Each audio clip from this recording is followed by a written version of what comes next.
वक्त वक्त पर सिविक एजेंसियां अपनी ताकत की आजमाइश के लिए मॉक ड्रिल करती हैं और आपदा में कैसे निपटा जाए इस मॉक ड्रिल के जरिए देखा भी जाता है कि चाहे वो फायर ब्रिगेड हो, दिल्ली पुलिस हो, कैट्स हो या अन्य विभाग हो, किस तरीके से आपदा में लोगों तक पहुंचते हैं और कितना समय लेते हैं।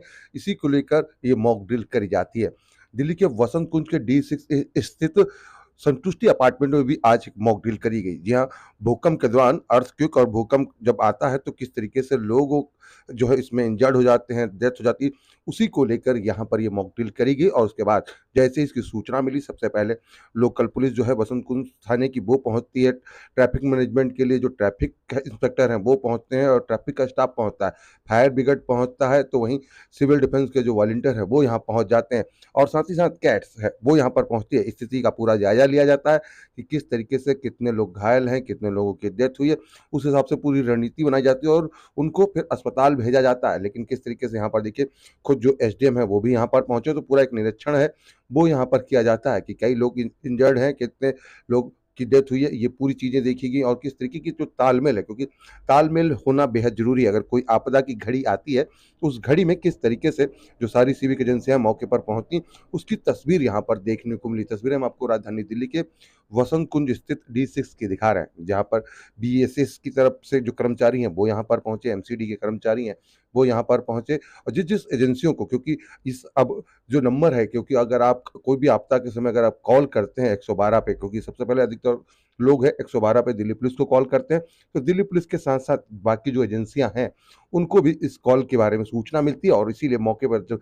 सभी एजेंसियाँ हैं वो पहुँचती हैं और सबका तालमेल जो है वो एक जैसा देखने को मिलता है। क्योंकि जैसे ही सूचना मिलती है कि किसी भी जगह पर कोई घटना हुई और कुछ लोग फँसे हुए हैं, उनको रेस्क्यू करना है, उनको तुरंत ही अस्पताल पहुँचाना, तो उसी को लेकर ये मॉक ड्रिल जो है वो करी जाती है। और यहाँ पर देखिए किस तरीके का तालमेल है, वो देखने को मिला। तस्वीरें बसंत कुंज की हैं और देखिए किस तरीके से एक भूकंप की कॉल जो है वो मिली। उसके बाद लोगों को यहाँ पर जिस तरीके से जो लोग भी समझ पाए कि किस तरीके से जो सरकारी एजेंसियाँ हैं वो कैसे काम कर रही हैं और उसी को लेके मॉक ड्रिल करी गई। खुद जो आरडब्ल्यू की प्रेज़िडेंट हैं स्नेहलता राठी, उन्होंने भी बताया कि किस तरीके से वक़्त-वक़्त पे इस तरीके से एजेंसियाँ जब काम करती हैं, तो उनको भी एक जागरूकता मिलती है, उनकी सोसाइटी को जागरूकता मिलती है और इसीलिए बसंत कुंज D6 स्थित संतुष्टि अपार्टमेंट में ये मॉक ड्रिल जो है वो करी गई, जिसकी हम तस्वीरें आपको दिखा रहे हैं। वहीं एसडीएम ने क्या कहा वो भी हम आपको सुनाते हैं।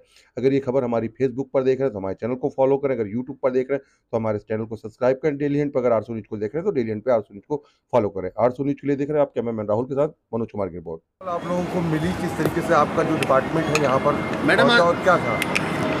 9:03 पे अर्थक्वेक जो है डिज़ास्टर हुआ और 9:21 पे जो टीम है वो स्टेजिंग एरिया से डिस्पैच हुई।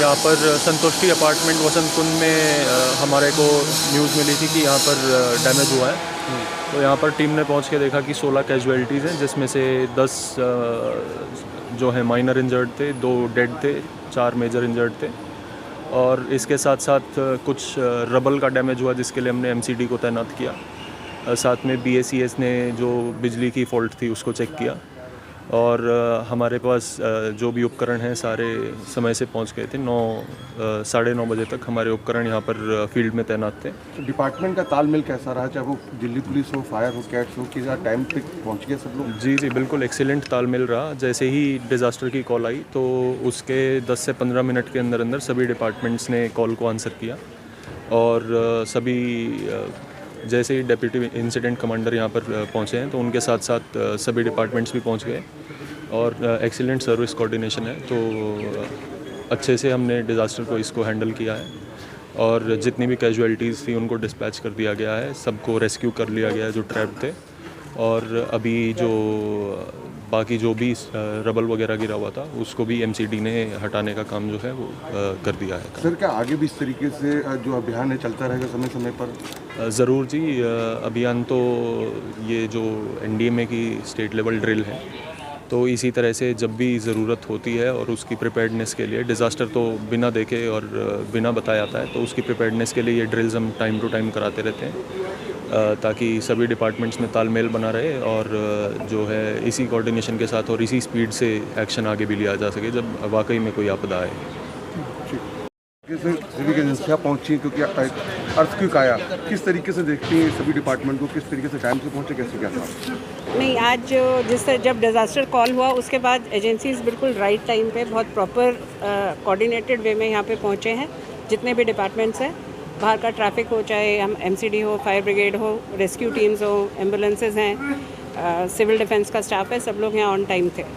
मोर से क्या सीख मिली, क्या कितने जो लोग वाकई में जागरूक होने के लिए? देखिए, जागरूकता के लिए ही किया जाता है और लोगों को जागरूक करना ही इसका मेन मकसद है और होते हैं लोग इससे। हमें पता होना चाहिए कि जब कोई इस तरह का इंसिडेंट होता है तो हमें किन तरह की एजेंसीज़ को कॉल करना है, किस तरह से हमारे को उनके साथ कोऑर्डिनेट करना है और पब्लिक का उसके अंदर क्या पार्टिसिपेशन रहता है, क्योंकि हम सब कुछ एजेंसीज़ पे नहीं छोड़ सकते।